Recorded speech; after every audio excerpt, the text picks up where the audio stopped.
Welcome to Get Real, How to Live a More Authentic Life, with psychologist and author of over 75 books, Dr. Barry Weinhold.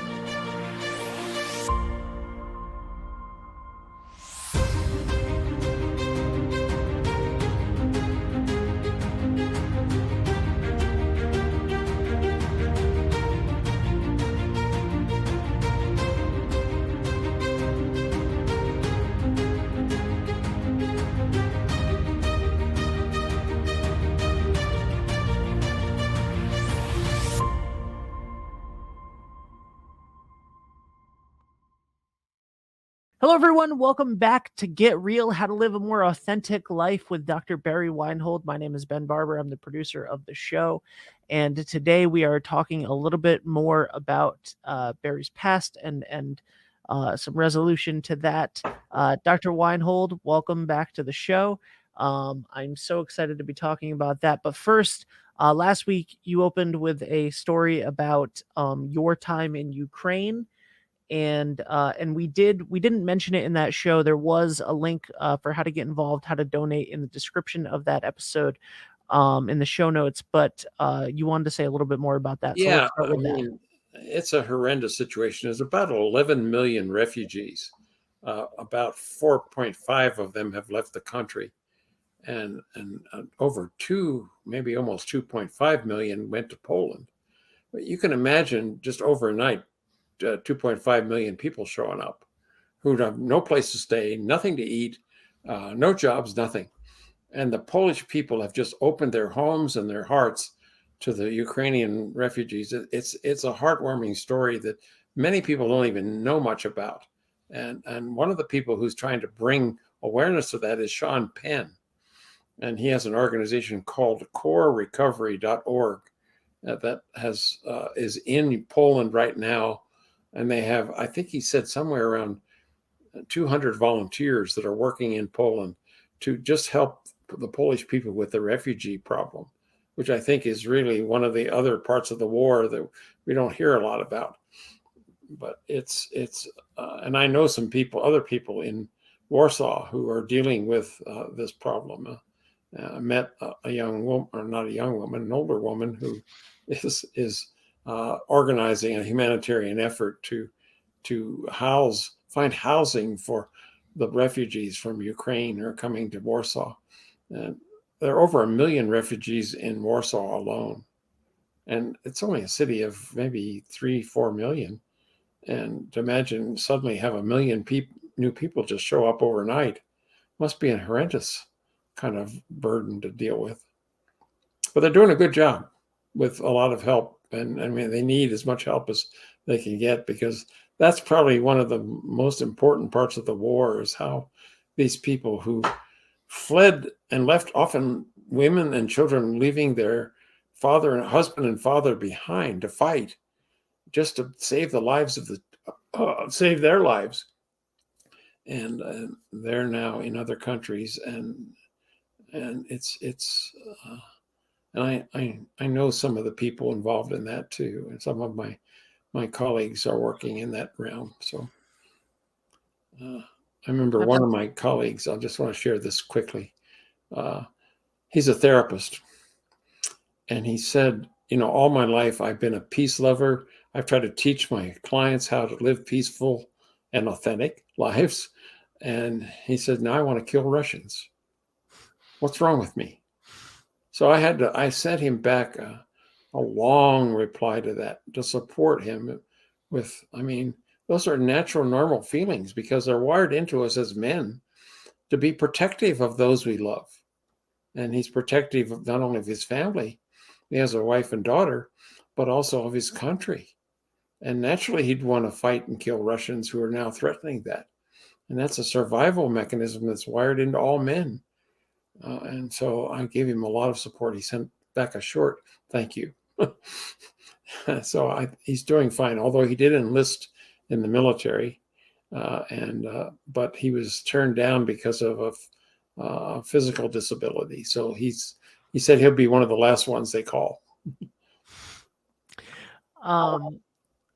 Last week you talked about yourself and your story a little bit, and you painted a very realistic, grim picture, depiction of what that was like, and sort of the horrors of some of your really transformative, and, foundational years. Yeah. um so we wanted to open up this show also by talking a little bit about your recovery story. Right. Yeah. Well, actually, some days or most days that feels like it happened to somebody else. Yeah. I'm a new person. I'm a different person than I was then. I'm outgoing. I'm not inhibited. I'm happy most of the time. Not depressed. All that's changed. Now, how did that happen? Well, gosh, it's kind of hard to remember exactly what happened. It happened over a long period of time, and there were many things that happened. But I remember one of the first things that happened that started the change happening. I was in graduate school and I was taking a course in group therapy, and the professor was having us in a practice group that he was running as a mock therapist in the group. And they tried to make it as real as possible. And in the middle of the group one day, he turns to me and he said, "Barry, I don't think you're close to anyone." In front of all my colleagues. Oh, I was horrified. He had busted me, but he was right. I wasn't. I was hiding behind this shell of a false self that I had developed very well to protect myself, to survive childhood. And now I'm no longer needing that. And he's pointing it out. Yeah. And so I came home devastated, but thought about it, and he was right. I knew he was right. So that's when I got into therapy. That's when I started taking a look at myself and saying, what can I do about this? And that led to a lot of other discoveries, self-discoveries about myself. And then I was in a training program to become a transactional analysis therapist. And I was in a group with one of the trainers, and she said, "I do reparenting work." I said, "What's that?" And she described what she did. And I said, "That's for me." So I joined. It was an outpatient group. I went to Denver from Colorado Springs. It's about a 65-mile drive every evening, once a week, and went to a outpatient reparenting group where she was my contract mom. And when everyone who came there would regress and contract to do something from their infancy. And my first task was to learn how to trust my mother because she didn't act very trustworthy. So I had to develop a trust for this woman who was now my substitute, my contract mother. And so eventually I did, until I was able to be held in her lap and being fed a bottle. That was how infantile this was. But that was the beginning of a journey of recovering a lot of the authenticness of who I was and who I am and who I was at that very early infancy stage. I had to go back and regress and have reparented. I had new messages given to me, new experiences happening to me where I could trust again. I could trust other people. I could trust my mother to be there for me. And that was huge. I was in that group for about a year and a half, and then I graduated. and then there just many other things. I started working with teachers who I thought really had something to offer me. I got really connected with Dr. Jean Houston, and she was inspiring to me. I remember the first time I heard her speak, my lower jaw was on the floor. I never heard anyone speak so eloquently about life and about what I was experiencing. And so I signed up for a year-long training with her, and that was really useful. And then I also encountered Robert Bly, the poet, who was also one of the leaders of the men's movement.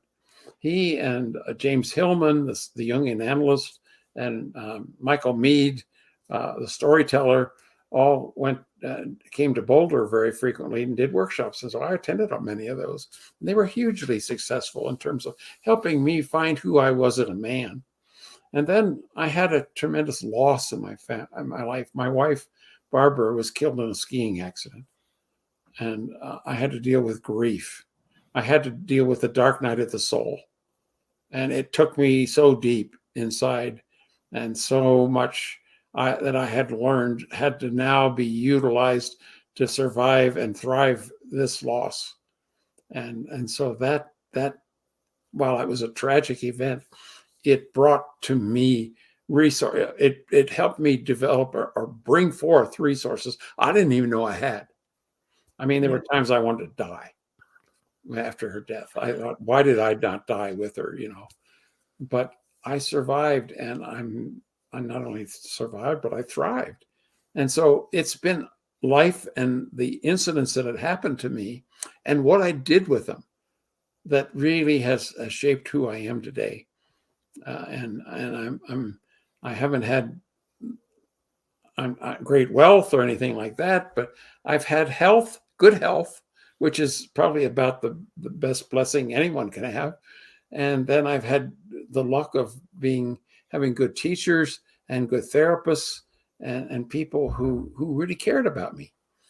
And so all of that has led me to where I am today. And so that's kind of in a nutshell what happened to me. Is that help answer your question? It does. It definitely helps answer the question, and I think that it also goes to show that it's not a quick fix, right? It's not something that you just do and hey, Yeah. I thought about it for a second and I'm completely fine and everything's Yeah, good. right. It just doesn't happen that way, and unfortunately, my clients often say, "Well, how long is this going to take?" That's the one you hear a lot as a therapist. Well, it's hard to say, I say, but it depends on how hard you're going to work on this. But it also, to give you an average, I typically tell people that you're probably going to need at least a month for every year you're alive to get through this. So if you're 30, it's 30 months. And so, that's an average, and some people do it faster. But and so and then the other question they ask me is, how do I know I'm through it? Which is another interesting question.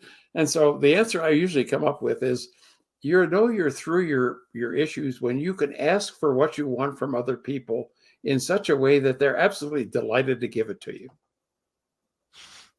Now, that to me is a marker of completion. All right. I like that. Yeah. I like that. One of the things that stops us from ever starting that journey, right? Cuz it's a lot shorter of a journey when you're 22 than it is when you're 36. Yeah.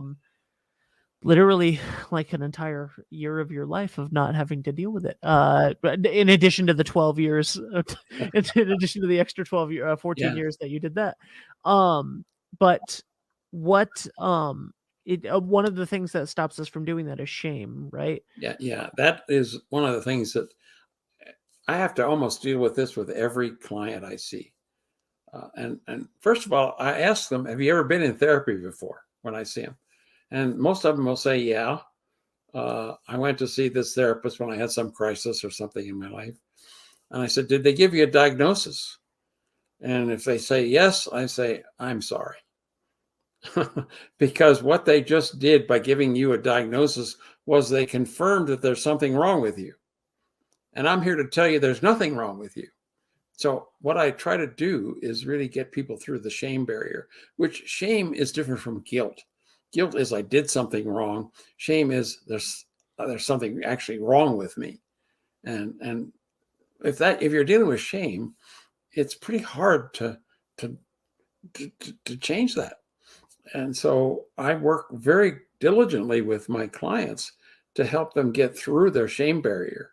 And I call it that. I say, you have a shame barrier, and before we can really work seriously on your issues, we need to get you past that. Mm-hmm. And usually it's what I said in the first episode a couple of weeks ago, that I help them see that what they're dealing with isn't that there's something wrong with them. It's their natural learning style showing up. And just simply people repeat whatever they didn't get finished in childhood. And so they basically have that kind of pattern that they don't know how to deal with. And so shame really is a way that prevents us from really looking realistically at who we are, because we're hiding most of what we're hiding is our real self, because we're ashamed of it.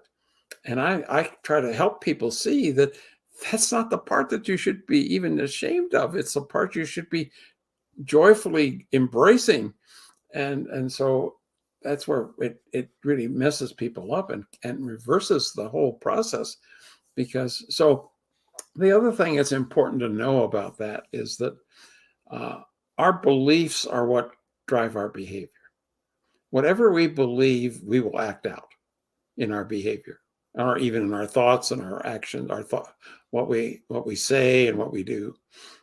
And so if you want to try to eliminate shame, you've got to find out what are the shame-based beliefs you might have. Now, I have an inventory, a self-inventory, a self-assessment tool, which we will actually allow you to download and look at how much shame you carry around. And there's the 30 most common shame-based beliefs that I've done in my research is going to be on that inventory. And then you have to just answer on a scale of 1 to 4, 1 being almost never does this show up. The other one is sometimes.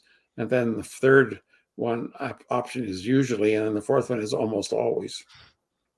So anything that shows up 3 or 4 is one to look at, because that's likely a shame-based belief that's driving your behavior. And once you're aware of that, then you can kind of look at that and say, how is this belief affecting my life? What's it causing me to do or say? And that's a kind of a way of beginning to recover your authentic self, is seeing that this shame barrier has existed, and it's blinding me from seeing what this set of beliefs I have is preventing me from seeing about myself. So it really keeps you in a fog. And so again, I look at, okay, where did that come from? You weren't born with it. What happened or didn't happen in your childhood that caused you to believe that? And then we begin to then from there look at, okay, how do you change that? And so sometimes just being aware of it, people change it. They say, oh my God, I didn't even realize that was happening. I didn't get it. Now I know. And every time I start to do something, I think about that. What belief is causing me to think this way or want to behave that way? And so that looking at the whole shame barrier is an extremely important part of recovering your authentic self, because it's the biggest barrier that I found to people even understanding that they do have a healthy, normal, authentic self inside of them. And that process, then I also do some other very detailed work with people where I help them access the actual beliefs and the thoughts around the beliefs. And it's an affirmation process where they write the most positive, they look at what the negative belief is, and then they write the most positive opposite of that. And use it on a piece of paper, draw a line in the middle, and on the left side, they'll write the negative belief, the shame-based beliefs. Then the other side, they'll write the most positive opposite of that. And then they'll wait for the noise to happen. The thoughts that'll come up, oh, well, that's not true. Oh, I never could be that way. And then you write those down. And then you take those negative thoughts that come up and change them into positive. And you keep doing that back and forth until you reach a positive statement about yourself that does not draw any more negative. And that means you're through the shame barrier. And so it's not that difficult, but it takes some persistence and some willingness to kind of, sometimes people will do 2-3 hours of processing this before they get through it. Sometimes they'll do a section and then they'll wait and do some a week later. It depends on how people, But that's a process that I found has really worked to help people totally eliminate the old shame-based belief that they have that they're carrying with them. Well, I'm excited. I have that PDF and I'm excited to do some of that work myself, honestly. When we're done with this. Yeah. I think that's fantastic. And just so you know, all of those resources you can get at cicrcl.org. There's a link in the show notes for all of that. This show is brought to you by the Colorado. I'm going to get it wrong if I don't read it off the bottom of the screen. The Colorado Institute for Conflict Resolution and Creative Leadership. And you can go to Circle's website again in the show notes to get all of those resources and download that free assessment. Yeah. I wanted to share one more story. Absolutely. Yeah. I was going to ask if there's anything you wanted to say before. Yeah, just as quickly. I have a client who had so much shame about his body that if somebody touched him, he went into extreme pain. I mean, it was a barrier that he had put up because of growing up in a family where he was shamed every day by his parents and everyone around him. And it was an enormously difficult situation. And as a consequence, he's now married, has children, but he can't be touched. He can't hug anybody. And so I worked with him and I said, okay, we're gonna go right to the core on this one. I want you to agree that tonight you are going to curl up in the lap of your wife and let her touch you and hold you for as long as you can stand it. And I thought maybe he might be able to do that for 5 minutes, But I thought, well, we'll start there, and if we get maybe another 5 minutes next week, and we'll get to 10. And he actually did it and fell asleep in her lap. It totally blew him away. It never happened to him before in his life, simply because he was willing to finally take the risk to break through the shame barrier. I love that. Yeah. It's a fantastic story. That's the power of this work. And I commend you for sharing your message with everybody, and doing so prolifically. Thank you so much. Again, you can get all of the links to everything that we've talked about in this episode in the show notes, the link for how to donate and help in Ukraine, and the link to all of those self-assessment stuff by clicking the link to Circle. Dr. Weinhold, thank you so much for this again. And I hope that you have a great week until I see you next time. Yeah. Have a good week, Ben. See you next week.